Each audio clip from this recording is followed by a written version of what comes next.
Drama ini mengisahkan tentang kehidupan Kinan, seorang mahasiswi hukum yang hidup di bawah bayang-bayang trauma masa lalu orang tuanya. Konflik bermula dari perbedaan agama yang tajam antara ayahnya Wisnu dan ibunya Anindya.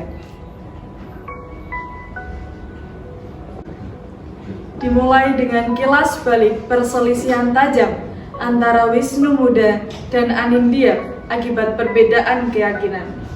Wisnu menganggap Anindya tidak patuh dan taat kepada peraturan yang Wisnu buat. Sementara Anindya merasa Wisnu hanya sedang membangun penjara bagi anak mereka karena peraturan-peraturan yang tidak manusiawi. Di bawah suasana yang mencekam, perpisahan mereka meninggalkan luka bagi Kinan.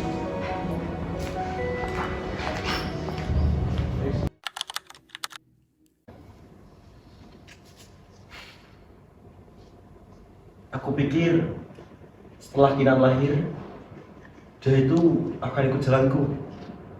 Tapi kenapa kamu diam-diam bawa dia ke rumah ibadahmu? Kamu lupakah surat perjanjian yang telah kita buat dahulu? Kalau kamu lupa, dengerin, aku bacain sini. Yang pertama, istri wajib mengikuti keyakinan kepala keluarga.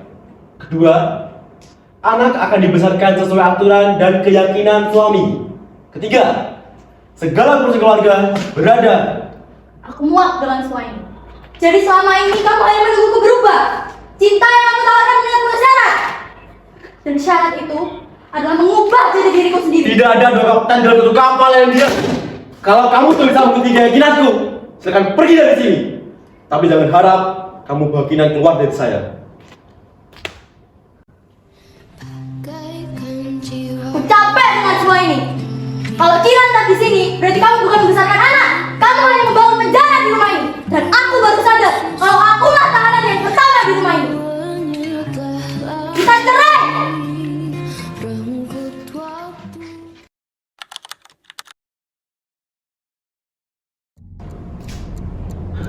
Halaman yang sama, cerita dulu itu. Kamu pikir saya bodoh kan? Yang bisa bedain orang yang benar-benar baca. Saya hanya pura-pura baca. Apa ini? Apa-apaan ini? Dan kamu gara-gara ini Kinan? Cuma satu poin ayah. Satu poin tuh gara-gara Kinan. Ibu gagal karena dia itu gak boleh pegangan. Perasaannya dia yang ngalahin logika dia. Ayah gak mau kamu tidak bagus seperti dia. Menurut aku ibu gak gagal. Ayah tidak bisa menerima perbedaan itu. Hei, dalam hukum tidak ada menurut aku, hanya ke fakta dan keputusan. Dan di dalam rumah ini, ayah hakimnya.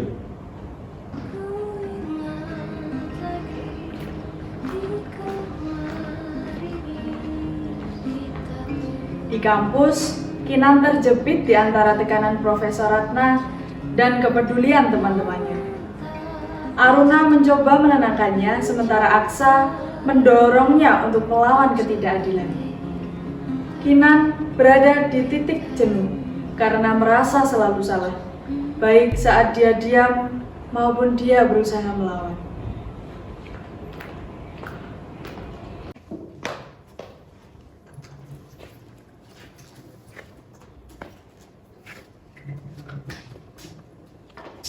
Halaman itu lagi. Takut bukunya saya duluan tahu. Waduh, masalah serius nih. Kamu kenapa Kinan? Kinan, kamu dengar kita kan? Ini bukan cewek biasa. Kamu kayak lagi berusaha bertahan di tempat yang sama. Dan harusnya kamu lawan hal itu. Tapi nggak semua harus dilawan ayah. Dan gak semua harus ditahan, Aruna. Ya udah maaf sih. Aku juga nggak tahu harus gimana. Kalau aku diam, aku salah. Kalau aku lawan, aku juga salah. Aduh, diskusi kalian ganggu banget sih. Kinan, saya menunggu hasil yang lebih baik. Alasan apapun tidak mengubah hasil. Dan kamu niat kuliah nggak sih? Malah pakai sandal. Dan kamu hapus ini make upnya. Ya udah sih, gitu aja marah-marah.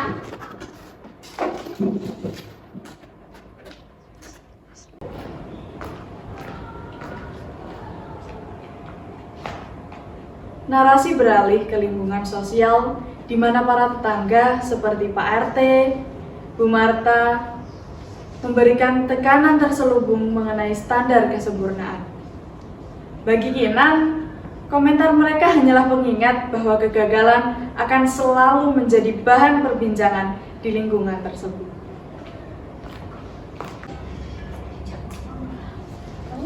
Ibu-ibu, waktunya bayar iuran nih. Iuran lagi. Kan kalian nunggaknya banyak. Ya nunggu gajian lah. Aku juga sekali. Lihat tuh. Itu larangnya Pak Wisnu. Oh ya Mbak Kinan itu ya. Nih Kinan, gimana hari ini? Udah berhasil melakukan berapa lembar buku? Jangan terlalu kerja keras, nanti overthinking. Bikin RT sebelah ikut pusing loh. Nggak sampai segitunya kok Pak. Kinan, sempurna itu capek loh. Tapi kalau nggak sempurna, dibilangnya gagal. Hati-hati ya mayahnya. Udah, kasihan. Baru juga anaknya Iya, pulang, bisa langsung diinterogasi. Kalau begitu saya permisi ya. Ya.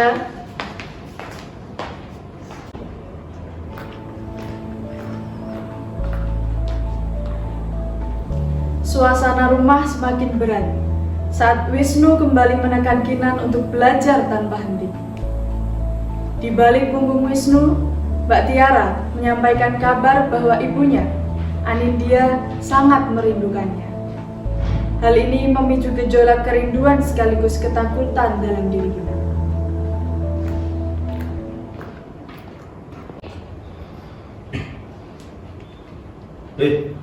Kemana aja kamu? Terus gini baru pulang. Kapan sukses kamu nanti?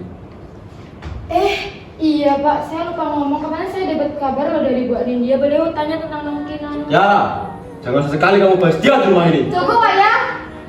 Mbak, emang benar Ibu nanyain aku? Iya Neng, sepertinya Ibu Anindya cuma kangen sama Neng Kinan. Ternyata Ibu masih peduli ya sama aku. Ya udah Mbak, terima kasih. Ya Neng.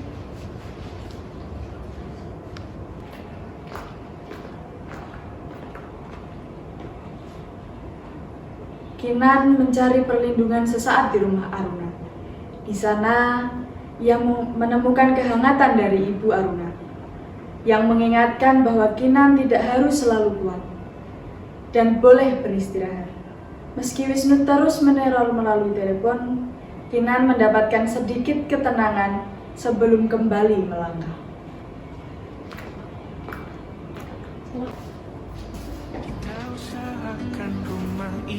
Ma, Aruna pulang. Nom udah pulang. Ini siapa Aruna? Dia Kinan, teman aku. Lanjut lah Kinan. Udah, Tante mau lanjut dulu ya? Iya. Siapa itu? Halo, Halo, siapa ini? saya temannya Kinan. Bener Kinan? Kinan di rumah saya, dia cuma butuh istirahat sebentar. Tolong sampaikan ke dia ya. Selama saya ayahnya, aturan tetap berlaku. Iya Pak, saya pastikan dia tetap ikut aturan Bapak. Nih, lain kali tuh lawan, bukan diem aja. Iya Runa. Ini Tante ada sedikit menelan kalian.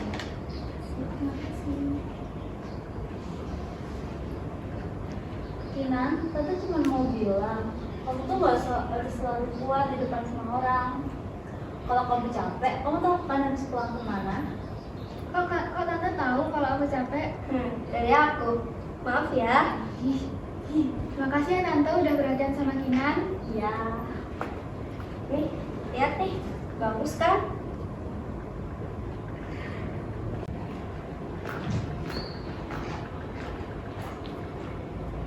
Jojo membawa secercah harapan melalui formulir beasiswa luar negeri yang ia sebut sebagai tiket kebebasan. Melalui monolog batin yang mendalam, Kinan akhirnya memutuskan untuk memilih jalannya sendiri dengan mengisi formulir tersebut.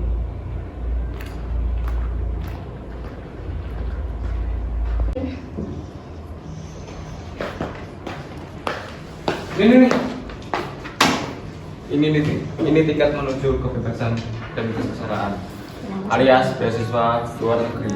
Tapi aku nggak yakin, Jo. Kinan, ini itu cara halus buat kamu bertahan hidup. tapi legal. Yakin itu mahal. Isi dulu ya. Pesimisnya nanti aja. Tapi kalau aku gagal lagi gimana? Gagal itu nanti. Sekarang kamu masih demo versi manusia. Nih, selesai. Aku amankan sebelum kamu berubah pikiran. Kalau aku isi, berarti aku mulai jalan. Jalan yang bahkan aku sendiri belum tahu arahnya kemana. Tapi kalau aku nggak isi, aku bakal tetap di sini, di tempat yang sama selamanya. Aku takut salah, takut gagal lagi. Tapi aku juga capek kalau harus di sini terus.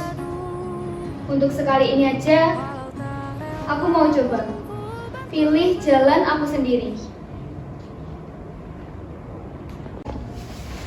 Update. Survival Kit datang. Kalau hidupnya merah, restart pakai gula. Kamu itu aneh banget sih, Jo. Aku bukan aneh, tapi ini faktanya. Ini siapa yang taruh tanpa izin perut? Oke, aku ambil. Hei, itu punya aku. Sekarang udah jadi hak milikku. Habis dari mana? Itu belum sempat aku makan. Kan kamu taruhnya di mangkukku, berarti hak milikku dong. Oke. Pakai aturanku sekarang. Pasal 1. Yang taruh snack bukan berarti sedekah. Pasal 2. Yang nemu bukan berarti jodoh. Pasal 3. Yang lapar ya usahalah, bukan merampas. Ups, udah masuk mall. Kamu mau ambil lagi? Enggak kan? Aku nggak seberani itu sih. Pasal tambahan. Kalau aku yang lapar, semua pasal gugur. Itu mah mau kamu. Memang ini hukum fleksibel. Kan bisa diem nggak? Iya. Tenang kok. Yaudah kita makan bareng aja, Jo. Yuk. Tapi snack aku sudah dihabiskan ya. Ini juga masih banyak. Ribet banget. Buat aku. Makan dulu. Jangan kebanyakan itu sampai dulu. Oke, makasih. Kalau kamu capek, aku bisa jadi tempat buat kamu pulang. Iya.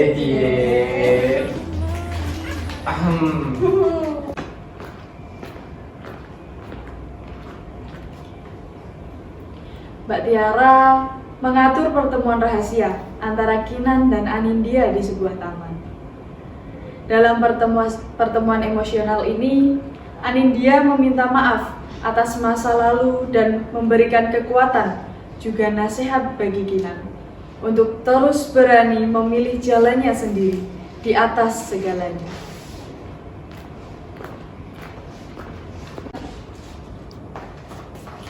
Neng Kinan, Anindya udah di taman loh. Kalau ayah tahu aku keluar, Makanya jangan lama-lama, Bu Anindya cuma mau ketemu Neng Kinan sebentar. Ya udah, Mbak mau masuk dulu ya. iya Mbak.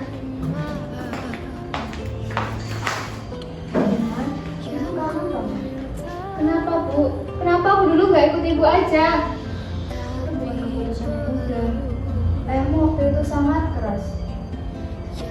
Asal Ibu tahu, aku hidup di rumah yang isinya aturan, Bu, bukan pelukan. Ibu tahu, itu salah Ibu juga. Kalau kamu harus memilih, pilih dirimu sendiri. Ibu pergi dulu ya. Iya, Bu.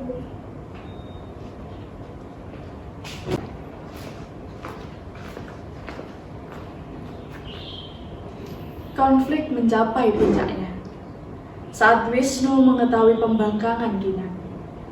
Terjadi adu argumen di mana Kinan akhirnya meledak dan menyatakan bahwa selama ini ia merasa dikontrol dan tidak pernah benar-benar hidup. Wisnu tetap keras kepala, namun Kinan tidak lagi gentar.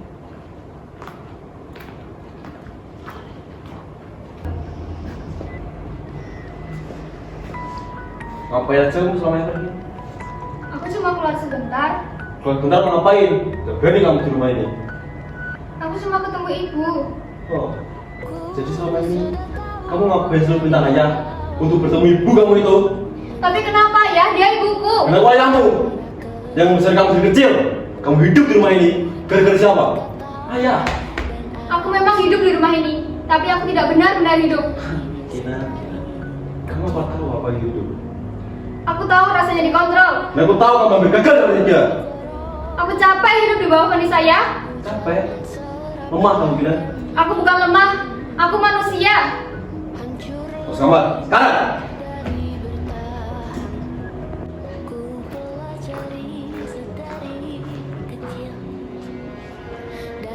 Di meja belajarnya, Kinan dikelilingi oleh suara-suara tuntutan dari ayahnya, Profesor Ratna, dan para tetangga yang memaksanya menjadi sempurna. Namun, dengan diterimanya notifikasi beasiswa luar negeri, Kinan menjatuhkan vonis terakhir. Ia memilih untuk meninggalkan penjara tersebut dan memulai hidupnya sendiri. Aku harus kuat. Tidak boleh gagal. Kalau nggak sempurna nanti gagal. Alasan apapun tidak boleh membahas. Aku harus fokus.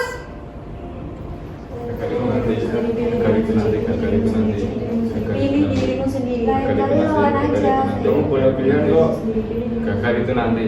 Gagal itu nanti. Cukup.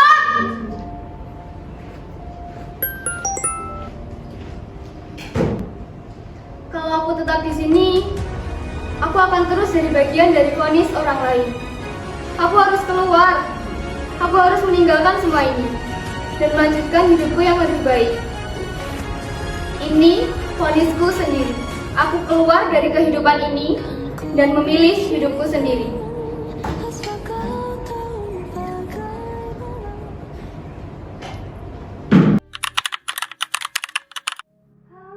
Nah, ini dia.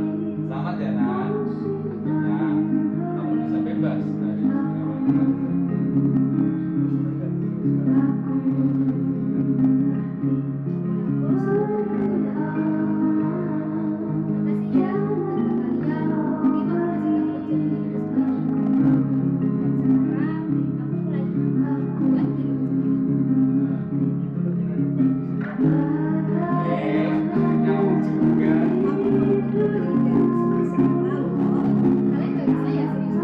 Gak bisa. Tapi malam ini kita bakal kayak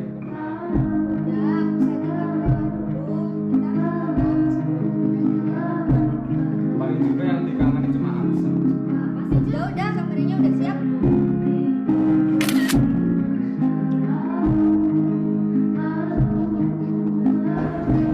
Akhirnya kali ini aku bisa milih jalan hidupku sendiri.